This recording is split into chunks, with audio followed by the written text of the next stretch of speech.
ومن يضلل فلا هادي له أشهد أن لا إله إلا الله وحده لا شريك له وأشهد أن محمدا عبده ورسوله اللهم صل وسلم على نبينا محمد وعلى آله وصحبه أجمعين أما بعد. Ringkasan kajian yang kita dengar setelah salat maghrib sampai sebelum isya. Pertama, bahwasanya kita memahami makna syafaat. Menurut bahasa adalah yang ganjil, yang genap. Sedangkan menurut istilah adalah pertolongan seseorang kepada yang lain yang diizinkan oleh Allah Subhanahu wa taala. Dan pembagian syafaat ini ada 3. Ada orang berlebih-lebihan. Siapapun makhluk yang dia mati atau benda-benda yang lain bisa menolong, memberi syafaat kepada orang hidup, ini salah. Ini pendapatnya orang-orang yang jahil. Yang nomor 2, bahwasanya besok pada hari kiamat orang-orang mukmin yang melakukan dosa tidak akan mendapatkan syafaat. Ini juga tidak benar. Yang nomor 3 adalah orang ahli sunnah, bahwasanya orang-orang yang beriman dari kalangan para anbiya maupun malaikat yang lainnya yang beriman ya siddiqin, maka Allah Ta'ala memberi hak untuk memintakan syafaat dengan syarat apabila yang dimintakan syafaat adalah orang-orang ahli tauhid. Kemudian juga syafaat menurut makhluk, menurut manusia ada 2. Menolong kepada kebaikan, ini termasuk mayyasfa syafaatan hasanatan, dan dia mendapatkan pahala. Kesempatan kita masih hidup, bagaimana kita bisa bermanfaat untuk yang lain. Yang nomor 2, menolong kepada kejahatan. Jangan sampai kita hidup ini menjadi sebab banyaknya dosa kita karena mengajak kepada kesyirikan, mengajak kepada bid'ah atau kemaksiatan. Lalu pembahasan yang kita akan lanjutkan, syafaatnya Allah terhadap hamba-hambanya yang beriman. Walaupun hambanya beriman ini mendapatkan masih berbuat dosa, maka Allah Ta'ala menjadikan para malaikatnya, para anbiyanya untuk memintakan syafaat kepada hambanya Allah Ta'ala yang melakukan dosa, dan ini yang ditetapkan oleh orang ahli sunnah. Nah, dijelaskan di sini, fayasfa'u 'indahu syafi' fi ayyafu anhu, maka Allah Ta'ala memberi hak kepada para nabinya dan juga orang beriman untuk memintakan syafaat agar Allah Ta'ala mengampuni dosa-dosa orang beriman yang melakukan dosa selain dosa syirik. Wala yu'adzibahu, dan Allah Ta'ala tidak menyiksanya, li'annahu mu'minun muwahhidun, karena orang yang dimintakan syafaatnya orang ahli tauhid.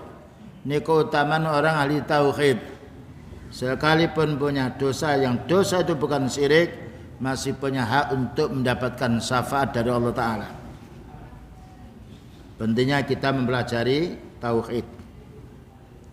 Fayasfa'u syafi'u indallah, maka Allah Ta'ala memberi hak kepada hambanya seperti para nabi, malaikat dan juga orang beriman untuk memintakan syafaat kepada Allah, kepada hambanya, kepada saudaranya melakukan dosa yang dia itu masih berbuat tauhid. Nah, dengan apa?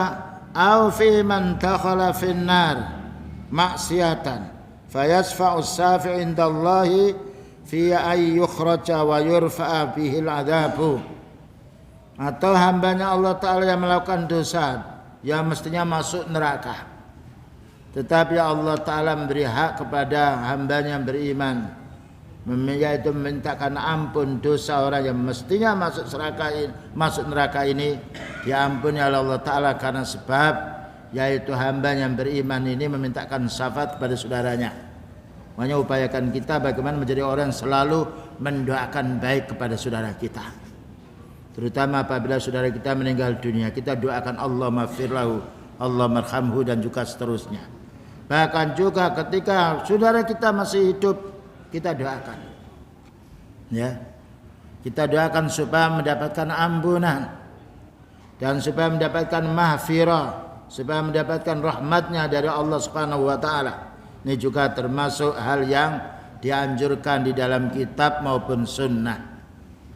Rabbana dzalamna anfusana wa illam taghfir lana wa tarhamna lanakunanna minal khasirin. Rabbana dzalamna anfusana.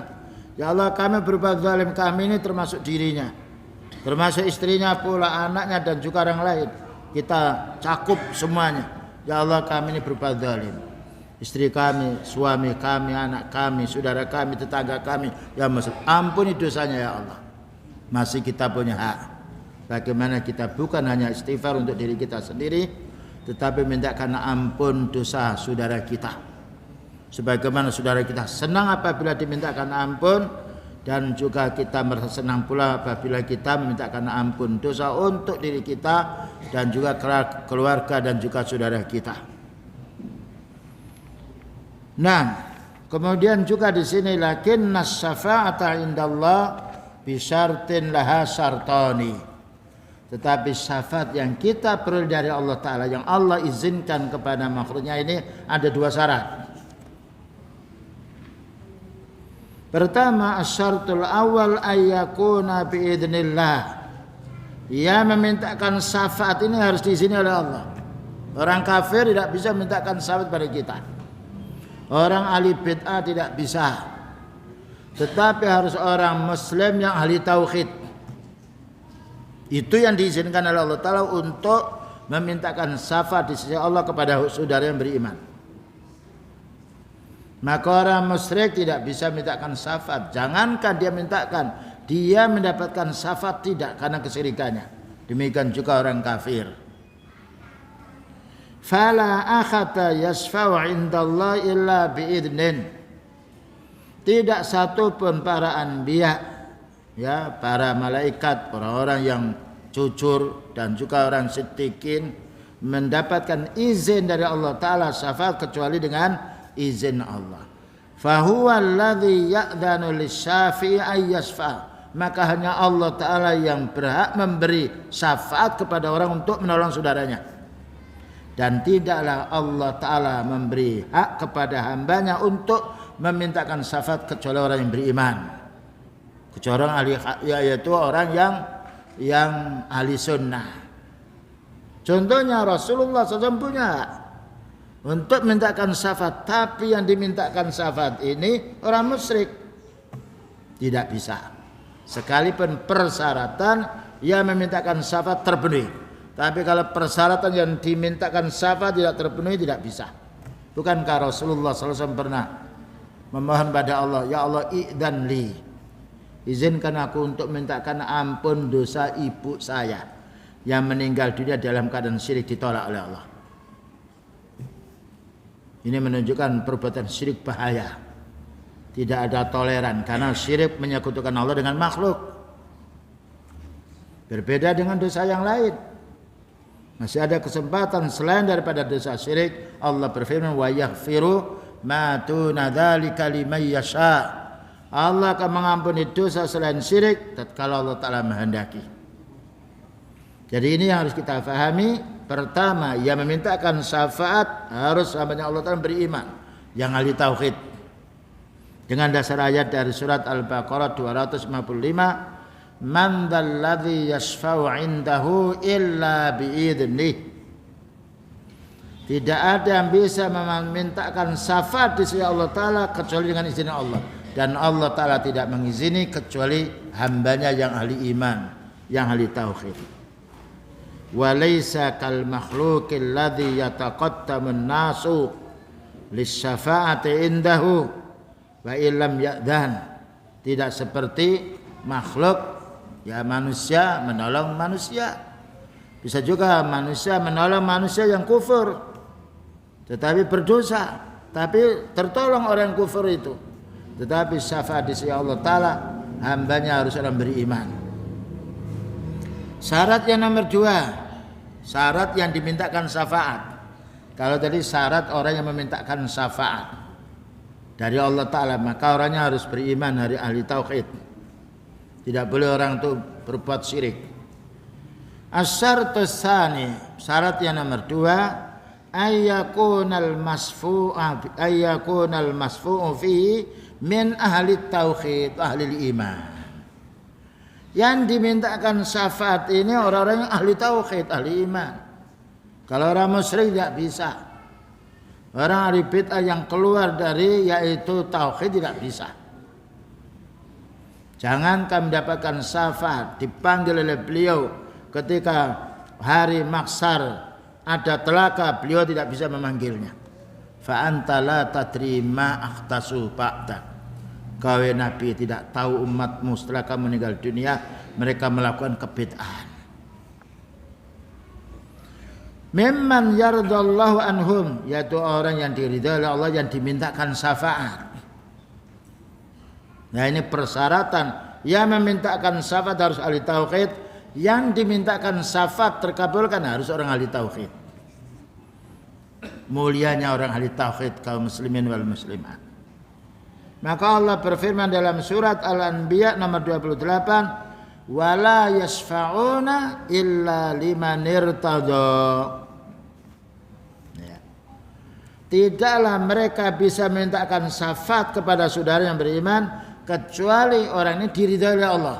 Allah meridhai hambanya ketika orang beriman, ahli tauhid.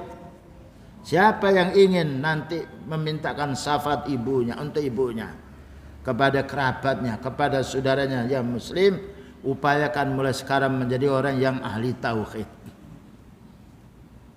Membersihkan perbuatan syirik, kebid'ahan dan juga yang lainnya. Karena besok pada hari kiamat tidak ada yang bisa menolong kecuali pertolongan Allah.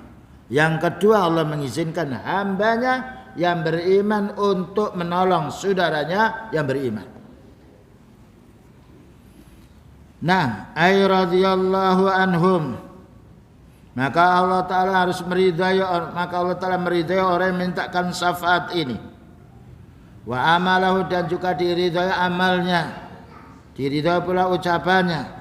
Wajah asyartani, datang dua syarat, yaitu di dalam surat An-Najm ayat nomor 26. Illa min ba'di ayya'danallahu liman yasha'u wa yarda. Kecuali setelah datang izin dari Allah untuk yang memintakan syafaat, dan izin dari Allah untuk hambanya dimintakan syafaat. Liman yasha'u wa yarda, disebutkan di dalam surat An-Najm. Siapa yang ingin mendapatkan syafaatnya Rasulullah sallallahu alaihi wasallam, syafaatnya para sahabat orang beriman, maka harus mengikuti sunnahnya beliau. Ini syarat. Dan harus pula mengikuti sunnahnya para sahabat. Dan hendaknya orang yang menjadi orang yang ahli tauhid. Ini persyaratan orang yang mendapatkan syafaatnya dari Rasulullah sallallahu alaihi wasallam. Ada pun orang yang mengaku itu nabinya, dia mengamalkan bid'ah, jauh. Suhtan jauh. Ammal kafiru, adapun orang kafir, fa innahu la tanfa'us syafa'ah, tidak bisa mendapatkan syafaat karena kekufurannya. Itulah makna ayat dalam surat Al-Muttassir 48, fama tanfa'uhum syafa'atus syafi'in, tidaklah bermanfaat kepada orang kafir ini pertolongannya orang mukmin. Makanya ketika Rasulullah sallallahu alaihi wasallam memintakan syafaat untuk ibunya ditolak.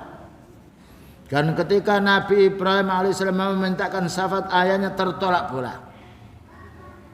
Karena persyaratan yang dimintakan syafaat harus orang ahli tauhid. Persyaratan yang memintakan syafaat harus orang ahli tauhid. Mulianya orang ahli tauhid.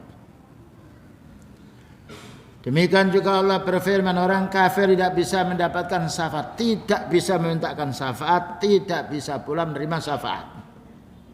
Disebutkan dalam surat Ghafir ayat nomor 18, wa ma lidzalimina min hamimi wala syafi'i yuta. Ma lidzalimina, tidaklah orang-orang berbuat syirik. Inna syirka la dzulmun adzim.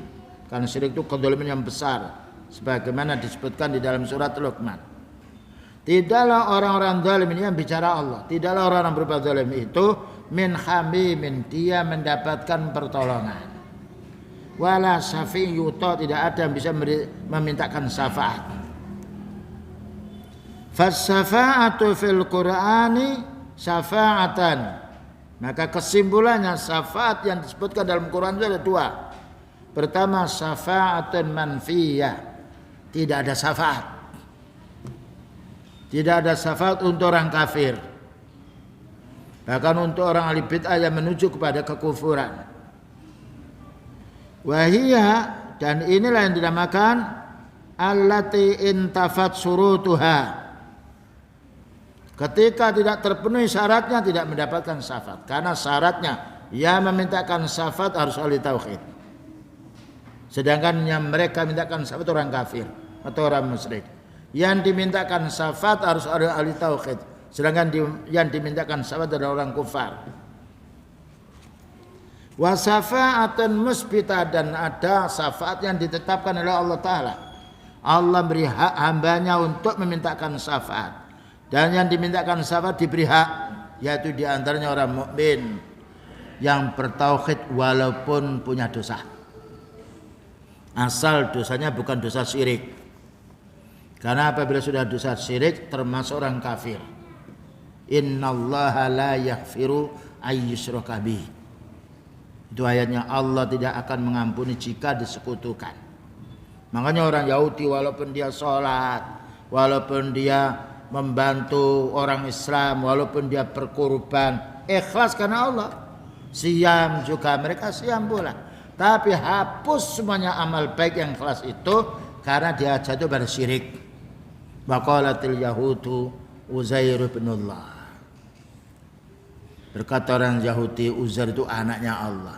Sekian amal solehnya hancur, tidak ada manfaatnya, bahkan tetap dihukum karena kesyirikannya. Inilah bahayanya syirik. Nam fal kafiru la tanfa'hu syafa'ah. Maka orang kafir tidak bisa dimintakan syafaat, tidak ada yang bisa memintakan syafaat. Karena syafaat syaratnya dari Allah. Lau syafa'a fi ahlus samawati wal, walaupun penduduk langit dan bumi memintakan syafaat, orang kafir tertolak. Karena yang memiliki syafaat itu Allah. Maka bilallahu fihi syafa'atum, Allah tidak akan menerima syafaat mereka. Karena Allah berfirman walillahi syafa'atu jami'ah, hanya milik Allah semua syafaat ini. Dan Allah akan mengizinkan yang memintakan dengan syarat ahli tauhid. Dan yang diizinkan, yang dimintakan harus orang yang ahli tauhid. Ini pentingnya kita supaya menjernihkan kesyirikan dari hati kita, dari amal kita. Li'annahu musyrikun kafirun billah. Karena mereka itu syirik, kufur kepada Allah Ta'ala. Makanya Allah berfirman, in tastaghfir lahum am lam tastaghfir lahum la yaghfirallahu lahum. Kamu mintakan ampun mereka ini wahai Nabi, atau tidak, tetap Allah Ta'ala tidak akan mengampuni.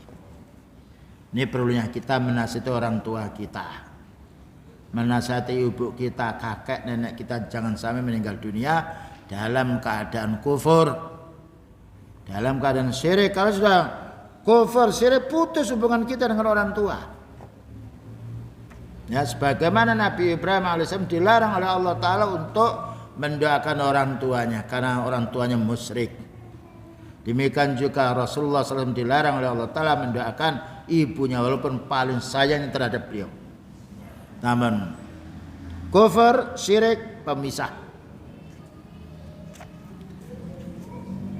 La yardallahu qawlahu wa la amalahu, karena Allah Ta'ala tidak meridai ucapannya orang kafir. Dan Allah Ta'ala tidak menerima amalnya orang kafir. Bahkan Allah Ta'ala akan menghukumnya. Illa ma ja'a fi syafa'atin Nabi sallallahu alaihi wasallam ala fi ammihi. Hanya satu. Kecuali telah datang dalil yang sahih dari hati yang sahih bahwasanya beliau diizinkan untuk memintakan syafaat orang kafir satu, pamannya beliau, yaitu Abu Thalib. itu pun bukan keluar dari neraka, tapi diringankan siksaannya di atas neraka, bukan paling bawah, bukan min qa'ri jahannam. Namun tidak bisa keluar dari neraka karena tetap kesyirikan, cuma diringankan siksaannya. Hanya satu orang kafir yang mendapatkan keringanan siksaan di neraka, tapi tidak keluar dari neraka, tidak masuk surga. Karena apa? Allah mengharamkan hambanya masuk surga orang musyrik, sebagaimana ayat yang sudah kita pahami. Fa innahu laisa safa'atan min ajli khurujihi minan nar. Bukan berarti ketika beliau memintakan syafaat kepada Allah Ta'ala untuk paman yang kafir ini berarti dia keluar dari api neraka, bukan. Nah, wa innama min ajli takhfifil adab, hanya saja untuk sekedar mengurangi siksaannya, tapi namanya neraka tetap neraka. Lima khasala minhu min mu'azaratin Nabi sallallahu alaihi wasallam. Kenapa Abu Talib mendapatkan syafaat dari Allah Ta'ala diringankan, bukan dimasukkan dalam surga? Karena pada masa hidupnya membantu beliau, menghalangi saudaranya, pamannya, Abu Jahal yang lainnya untuk yaitu membunuh beliau, dilindungi oleh Abu Talib. Namun tetap ketika Rasulullah SAW mengetahui pamannya meninggal dunia, ya ammi qul la ilaha illallah kalimatan uhajju laka indallah. Wahai pamanku, saat masih sadar, ini bolehnya kita mentalkinkan, mengajari kalimat tauhid ketika masih sadar. Tapi kalau mata sudah membelalak, tidak bisa. Innamat taubatu ma lam yughargir. Taubat itu akan diterima oleh Allah Ta'ala sebelum sekarat maut. Tapi kalau sudah mata membelalak, ya kaki sudah pucat, tangannya pucat kuning, sudah ada. Makanya upayakan kita punya keluarga dalam keadaan sakit, selalu kita menasihati itu berwasiat, istighfar, bertobat. Barangkali punya hutang, ayo dibayar dan juga seterusnya. Nah, maka dijelaskan di sini, lima khasala minhu min mu'azaratin Nabi sallallahu alaihi wasallam wa himayatihi. Jadi Abu Talib ini mendapatkan keringanan di neraka, tapi tidak keluar dari neraka menuju ke surga, tidak, karena di dunia selalu membantu beliau, menghalangi saudaranya yang ingin yaitu mendolimi Rasulullah sallallahu alaihi wasallam, namanya al-jaza. Wal mudafa'atu anhu, dan juga yang membentengi beliau. Fa Nabi sallallahu alaihi wasallam yasfa'u fi takhfifil adzabi anfaqat. Tapi Rasulullah SAW mohon kepada Allah Ta'ala, ya Allah ringankan siksaan pamanku ini, ringankan, bukan dikeluarkan dari api neraka. Karena orang musyrik, orang kafir tetap jaminan neraka selamanya. Tapi cuma satu ini, ya, karena banyak jasanya kepada Rasulullah SAW, tapi masih kufur, tidak bisa mengganti atau memindahkan dirinya dari neraka menuju ke surga.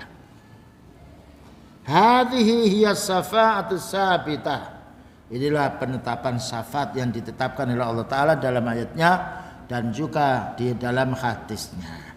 Siapa yang ingin mendapatkan syafaatnya Rasulullah sallallahu alaihi wasallam dan ingin mendapatkan syafaatnya para sahabat, jadilah orang yang mengikuti sunnahnya.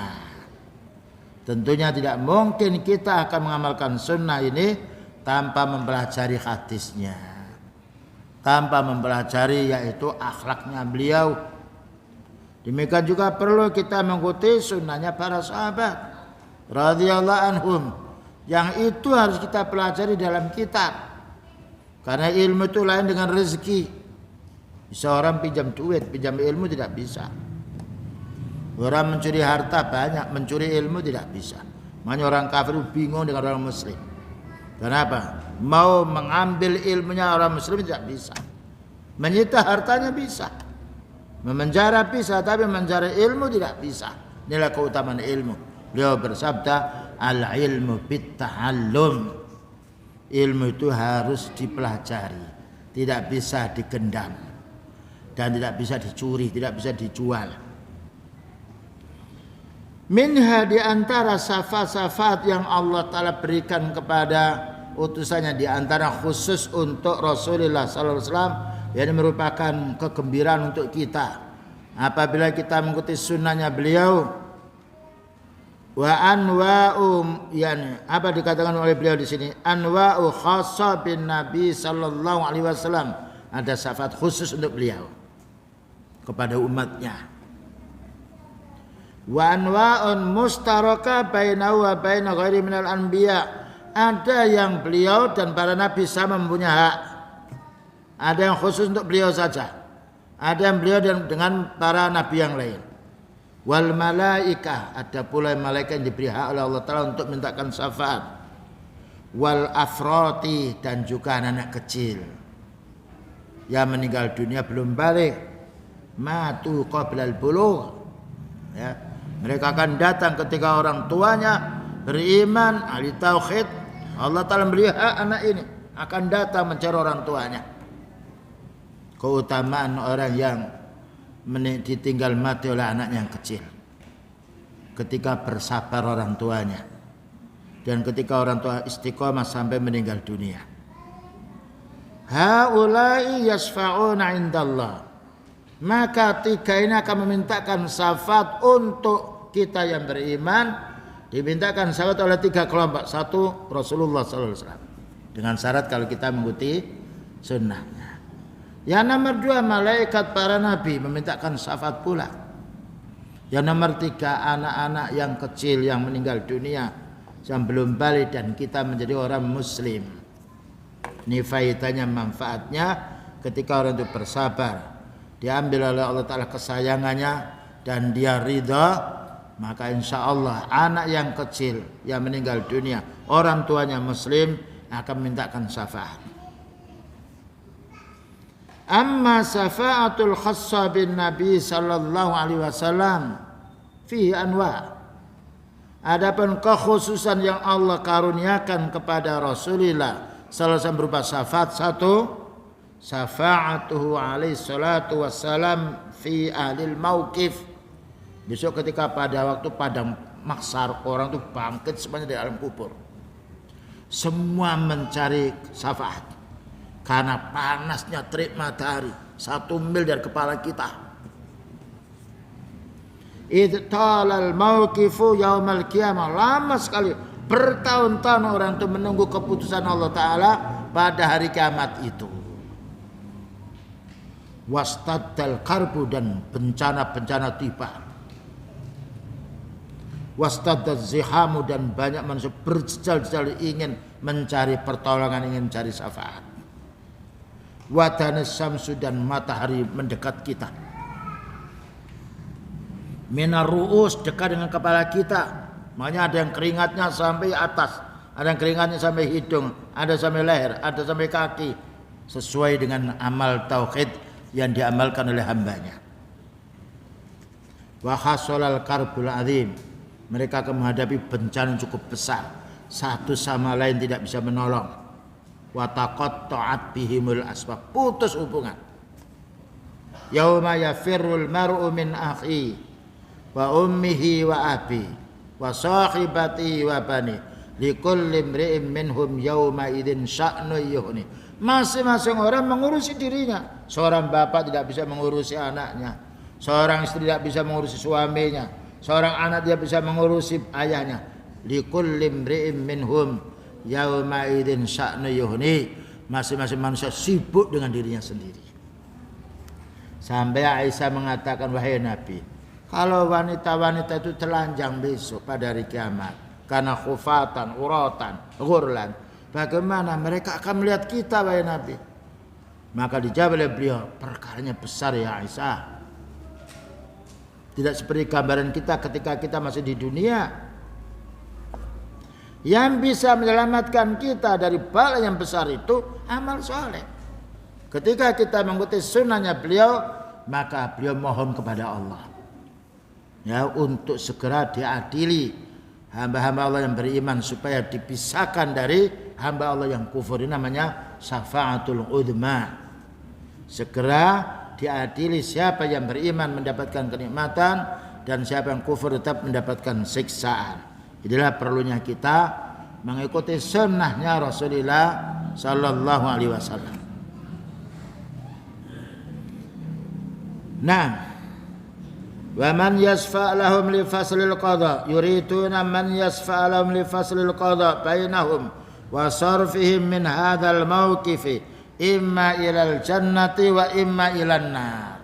Saat pengadilan Allah Ta'ala di alam mahsyar ini, disitulah pemisah siapa yang nanti yang mendapatkan surga karena mereka beriman walaupun punya dosa, mendapatkan syafaatnya dari beliau, dan siapa yang berhak masuk neraka karena kekufurannya atau kesyirikannya. Fayadhabuna ila Adam, cari Nabi Adam orang pertama kali. Dicari ketemu, tetapi Nabi Adam menyampaikan udzur, fayaqtadiru. Jangan kamu yaitu minta bantuan kepadaku karena aku ini sudah berbuat dosa, mengakui Rabbana dzalamna anfusana. Fayaqtadiru li haibatil maqami, maka Nabi Adam menyampaikan udzur karena dahsyatnya hari kiamat ini, wa jalalati, dan juga karena tingginya. Summa yadhabuna ila Nuh alaihissalam, lalu mencari Nabi Nuh, utusan yang pertama yang Allah utus untuk mendakwai orang musyrik. Itu pun masih berudzur fayaqtadiru.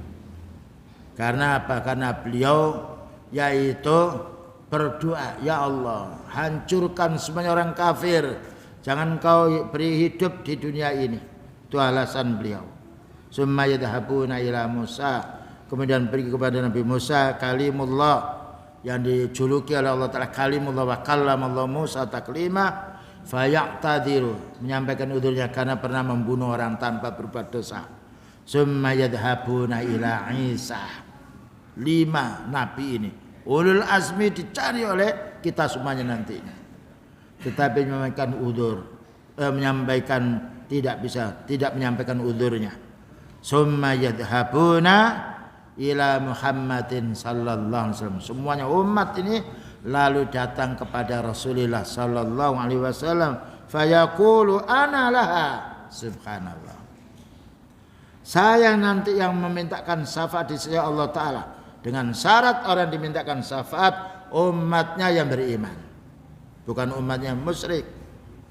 Summa ya'ti, kemudian datanglah beliau, fayakhiru sajidan, fayakhiru sajidan, sujud beliau, sujud baina yadayillah, di hadapan Allah. Wa yahmatu, beliau memuji, wa yusni, dan juga memuliakannya, wa yad'u, dan berdoa, hatta yuqala, sehingga ada suara mengatakan kepada beliau, irfa' ra'saka, bangun kepalamu wahai Nabi, wasal tu'ta, mintalah kamu akan diberi, wasfa' tusaffa, mintalah syafaat kamu akan diberi hak untuk memberikan syafaat. Ba'da doa, tentunya setelah beliau berdoa, wal istidzan, dan mohon izin pada Allah Ta'ala.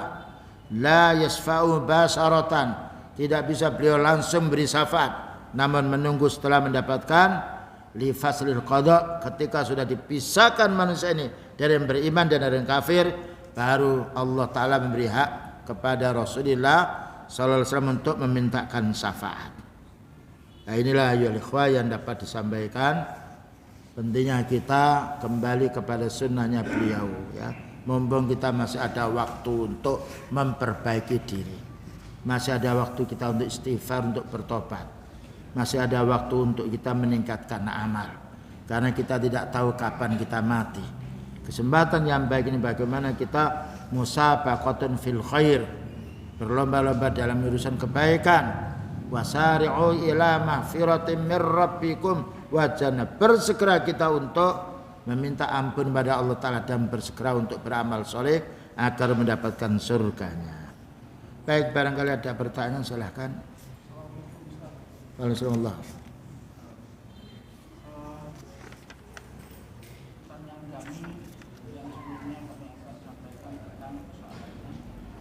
Orang tua kami dulu sepertinya saya yakini dia Muslim, tapi lebih dekat kepada kebid'ahan. Setelah kedua orang tua kami sekarang meninggal, terus jika kami mendoakan untuk memperoleh syafaat kepada Allah, sementara dia sayangani melakukan hal-hal kebid'ahan. Seperti apa Ustaz? Hasil dari doa kami kepada Allah untuk memintakan syafaat. Itu pertanyaan yang pertama. Pertanyaan yang kedua,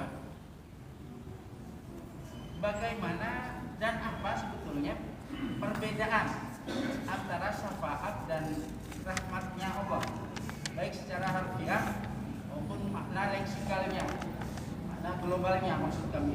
Kemudian pertanyaan yang ketiga, Jangan banyak-banyak lah supaya. adakah umat-umat Rasulullah Nanti saya akan jawab yang ingat saja. yang hidup di akhir zaman ini, mereka adalah bid'ah? Adakah yang mendapat syafaatnya Rasulullah di akhir zaman nanti? Terima kasih Pak Ustaz. Pertanyaan pertama tadi, antum punya orang tua, tetapi waktu itu mengamalkan bid'ah. Apakah bisa seorang anak yang melakukan sunnah ini mau memintakan syafaat kepada orang tuanya yang melakukan bid'ah? Kalau orang tua melakukan bid'ah itu karena ketidaktahuan, dia ikut-ikutan karena tidak tahu, semoga Allah Ta'ala mengampuni dosanya. Karena ada ayat Rabbana la tu'akhidna in nasina au akhtana. Ya Allah, janganlah engkau hukum kami, termasuk keluarga kami pula, ketika dia lupa atau tidak tahu. Tetapi kalau itu tahu kemudian dia masih melanggar, wallahu alam bishawab. Ini yang pertama. Jadi kita doakan ya, semoga dia ampuni karena orang tua waktu itu tidak tahu dan juga tidak ada taklim semisal yang kita dengarkan ini. Kita husnudzan ya, kita mohon kepada Allah Ta'ala semoga Allah Ta'ala mengampuninya. Dan juga kalau perlu kita beramal untuk orang tua ini, bukan hanya mendoakan. Mungkin kita punya harta, bagaimana kita menitipkan di masjid yang mana yaitu pahala untuk orang tua bisa. Atau juga kita berkorban satu kambing menyertakan pahalanya untuk orang tua kita, untuk keluarga kita, bisa jadi. Bukan hanya masalah yaitu kita mendoakan saja, masih banyak amal-amal yang lain. Sekiranya orang tua kita yaitu meninggal dunia dalam keadaan Islam, gimana kita bisa membantu ya, melakukan wasiatnya yang baik, mengikuti amal yang baik yang dilakukan oleh orang tua kita. Ini juga termasuk bagian daripada mengalirnya pahala karena anaknya yang soleh. Wallahu a'lam. Yang dua tadi apa? Yang kedua, makna syafaat dan rahmat Allah. Nah, Sepertinya ada kegamangan di situ jika kita kaitkan dengan pertanyaan kami yang pertama, Pak Ustaz. Mana rahmat Allah Ta'ala luas. Ar-Rahman, rahmat yang luas untuk di dunia. Ar-Rahim, yaitu rahmat Allah yang tidak pernah putus di akhiratnya nanti. Sedangkan syafaat, pertolongan, kadang-kala Allah Ta'ala menolong hambanya urusan dunia, tapi belum tentu yang ditolong itu menjadi baik. Bukankah orang kafir juga mendapatkan rezeki dari Allah?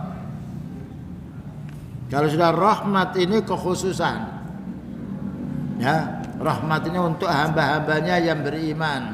Ar-Rahim untuk hambanya juga yang beriman di akhiratnya nanti. Namun syafaat tadi sudah dijelaskan bahwa ada syafaat yang khusus yang Allah Ta'ala tidak memberikan kecuali orang ahli tauhid. Tapi untuk urusan dunia orang kafir pun juga dibelas kasihnya oleh Allah Ta'ala. Buktinya dikasih hidup. Bukankah itu rahmat Allah? Kita bisa menghirup udara, rahmat dari Allah. Orang kafir juga bisa hidup, diberi rezeki, rahmat. Tapi belum tentu mendapatkan syafaatnya Allah Ta'ala di akhiratnya nanti. Wallahu a'lam. Yang nomor 3. Yang ketiga, Pak Ustaz, adakah umatnya Rasulullah di akhir zaman ini yang sebagaimana Pak Ustaz tadi sampaikan tentang paman Nabi yang mendapat keringanan siksa. Jika di akhir zaman seperti ini, adakah orang-orang pelaku bid'ah itu yang mendapat keringanan juga jika kita kaitkan dengan apa yang paparan yang disampaikan oleh Pak Ustadz tadi? Itu khusus untuk beliau pada pamannya, dengan alasan karena beliau itu dijaga oleh pamannya dari gangguan pamannya. Kita menjaga siapa? Jadi khusus syafaat yang Allah Ta'ala berikan kepada beliau untuk memintakan keringanan siksaan yang mestinya di qa'ri jahannam, di paling bawahnya neraka jahanam, diletakkan di atasnya. Ini khusus untuk paman beliau saja, tidak ada yang lainnya. Walaupun para anbiya yang lain seperti Nabi Ibrahim alaihissalam tidak bisa memintakan syafaat untuk orang tuanya. Selanjutnya, apakah ada tuntunannya khatimul Quran dengan membaca Al-Quran bergantian, masing-masing membaca beberapa surat dari juz 30, kemudian setelah selesai juz 30 dilanjutkan ke surat Al-Baqarah. Setelah selesai membaca Al-Baqarah, membaca doa khatimul Quran yang lumayan panjang. Tidak ada keterangannya. Ya, tidak ada doa khatimul Quran. Berarti kan sudah setelah selesai baca lagi. Orang hafid Quran sampai An-Nas berulang lagi. Ya, walaupun di Al-Quran kita yang ada itu ada khataman, doa khataman. Nah, kita tidak menjumpai para sahabat yang berulang-ulang mengkhatamkan Quran. Bahkan juga Rasulullah SAW berulang-ulang mengkhatamkan Al-Quran. Lalu ada upacara yaitu khataman Al-Quran tidak kita dapatkan. Maka Allah berfirman, wa ma'atakumur rasulu fakhudhu. Yang dikerjakan oleh beliau ya kita amalkan. Wa manahakum anhu fantahu. Yang dilarang oleh beliau ya kita tinggalkan. Termasuk juga beberapa hari yang lalu ada maulid besar-besaran, maulid Nabi juga tidak ada. Yang tidak ada jangan diadakan. Itu namanya man akhtasa fi amrina hadza. Siapa membuat cara ibadah baru yang tidak ada tuntunan kami fahuwa raddun, maka itu ditolak. Wallahu a'lam. Ada lagi yang tanya?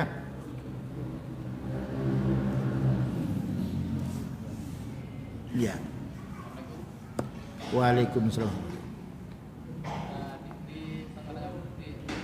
Yang keras sedikit. Di sini masih banyak masjid-masjid yang banyak ritual bid'ah. Apakah boleh kita sholat di sana, sedangkan sholat di masjid-masjid yang sunnah jauh tempatnya? Kita tidak boleh sholat dan di situ ada kebedaan, karena termasuk membantu. Allah berfirman, wala ta'awanu 'alal ismi wal 'udwan.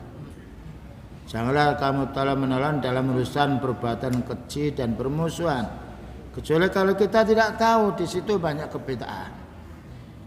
Dan kita mampir sholat dan dia ada kuburan. Kalau ada kuburan tidak boleh, karena ada hadis yang menjelaskan tentang hal itu. Tetapi kalau bersih, walaupun dan di situ ketika imamnya mengamalkan bid'ah sampai tidak sah sholat kita terlalu cepat, kita tidak boleh, kita harus mengulangi sholatnya. Namun ketika kebid'ahan itu belum sampai jatuh pada syirik, mungkin setelah sholat mereka zikir bersama, tapi kita tidak berzikir tidak mengapa, asal rukun dan syaratnya terpenuhi.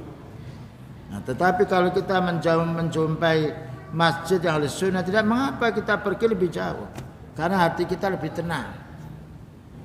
Yang mengamalkan sunnah lebih tenang kita, walaupun itu jauh dari kita. Bukankah ketika pasar itu jauh juga kita pergi untuk mencari rezeki?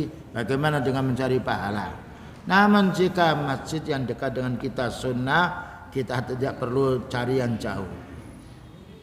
Tetapi kalau yang kita jumpai itu yang masjid itu sunnah jauh, di tempat kita bid'ah, kita pergi dari, kita tinggalkan kebid'ahan ini menuju ke masjid yang cocok dengan sunnah. Wallahu a'lam. Dengan dasar pula hadis, ketika orang munafik bangun masjid dirar, maka untuk memancing beliau, untuk bagaimana beliau biasa sholat di sini mau dibunuh, turun ayat wala takum fihi abada. wala takum fiha, jangan kamu tinggal di situ. Cuma ini kita tidak menghukumi yang lain itu seperti masjid dirar. Yang penting kalau kita orang ahli sunnah tahu di mana di mana masjid yang dibangun di atas sunnah. Wallahu a'lam bishawab. Tadi dijelaskan bahwa Rasulullah diberikan khusus oleh Allah Taala tentang syafaat yang diberikan oleh Allah kepada Rasulullah. Lantas yang pertama kan ada beberapa. Yang pertama disebutkan tadi syafaat pada saat di pada masyarakat. Kemudian yang berikutnya Ustaz masih belum sempat saya. Ya, bagus. Syafaat yang Allah berikan kepada Rasulullah SAW banyak. Di antara orang yang berhak masuk neraka, ya, maka dengan syafaatnya beliau tidak masuk neraka, masuk surga. Itu nomor 2. Itu khusus pula untuk beliau.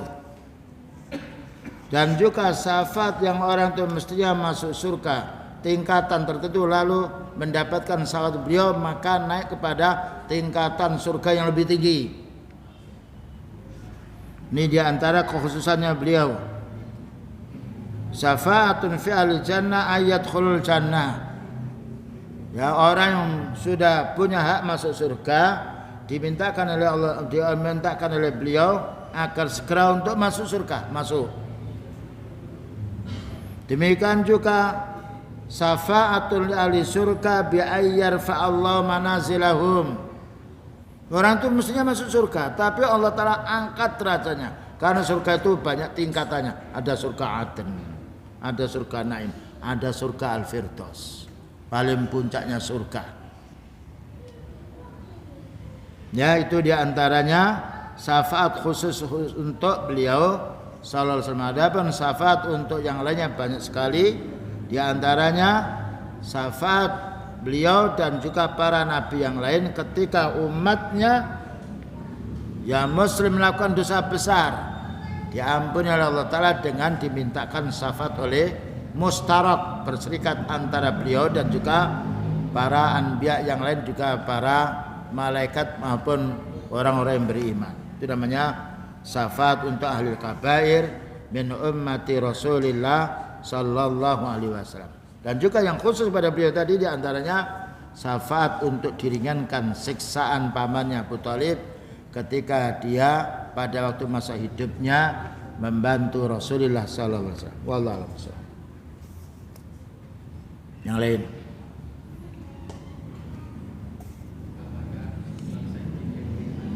Yang keras.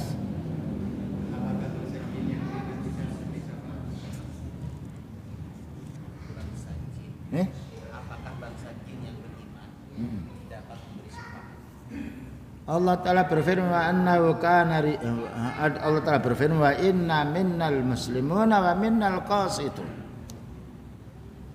Sesungguhnya di antara kami, katanya jin, ada yang beriman, ada yang maksiat. Yang beriman bisa memberikan syafaat karena keimanannya, termasuk malaikat, as-siddiqin, orang-orang syuhada. Karena jin-jin yang beriman pun hadir di masjid kita. Dengan dasar surat Al-Ahqaf. Wa idh sarafna ilaika nafaram minal jinni. Ingatlah ketika kami hadapkan kepadamu wahai Nabi sekelompok jin. Yastami'unal Qur'an. Mereka mendengarkan Quran. Falamma khadaruhu qalu ansitu. Tatkala jin-jin beriman hadir, apa kata jin? Diam, kamu dengarkan. Padahal Allah Ta'ala tidaklah menjadikan jin itu nabi, tetapi munzir.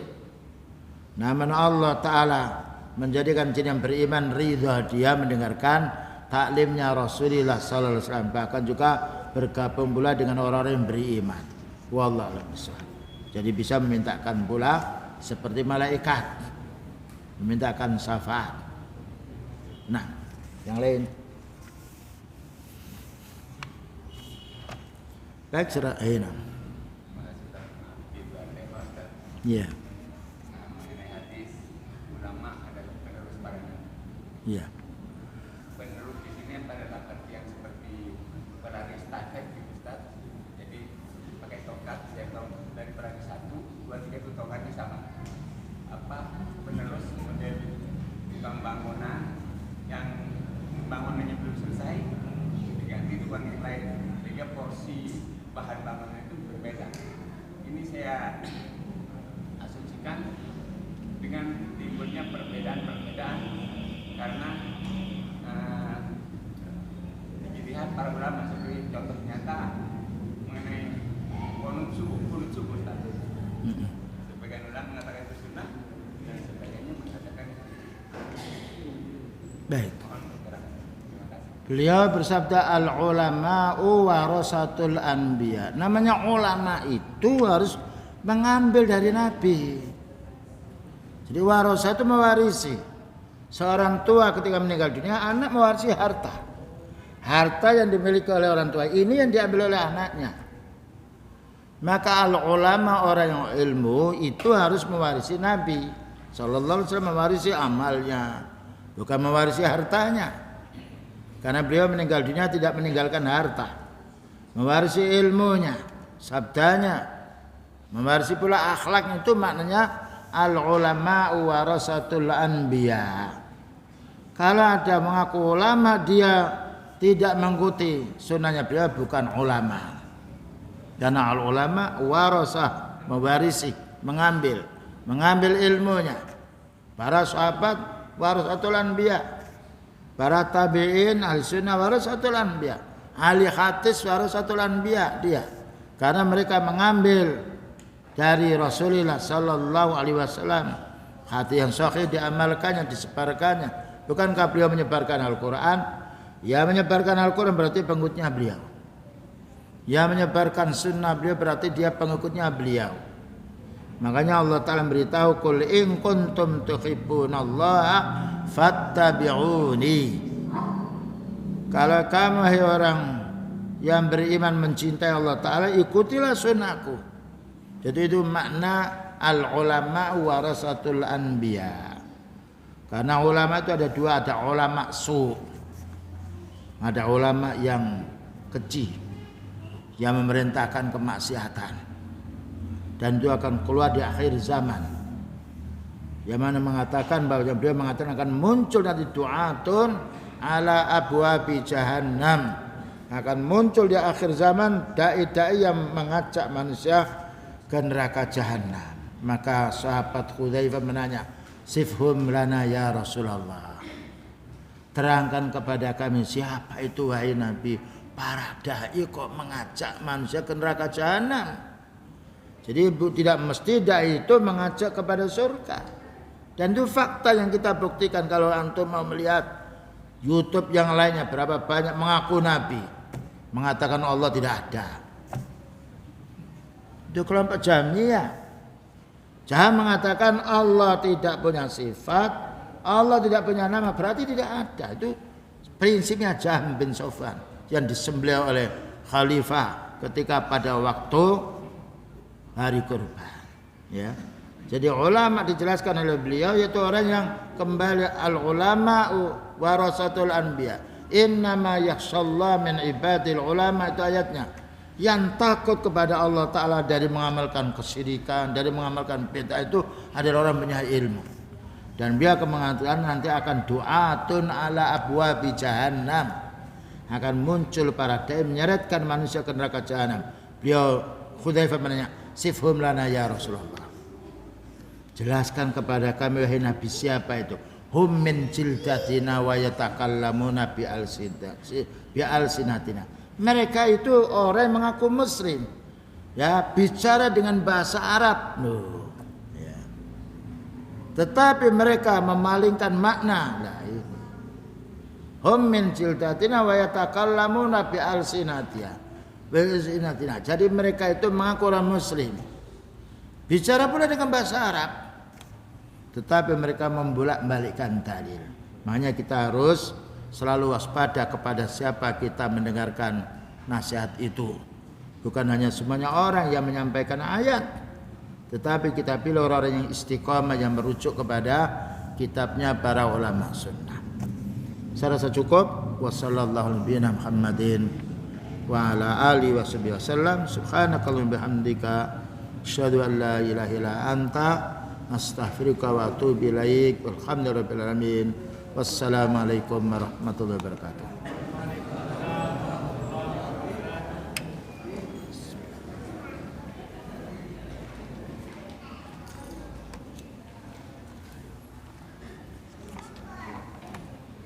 Masya Allah. Yes. Siapa namanya? Jazakallah khair. Siapa namanya katanya? Siapa namanya? Azam. Azam. Azakumullah. Ketemu sama kakak di pondok. Iya. Nanti, Allah. Besok pondok ya. Iya. Nah. Jazakallah khair. Barakallahu fikum.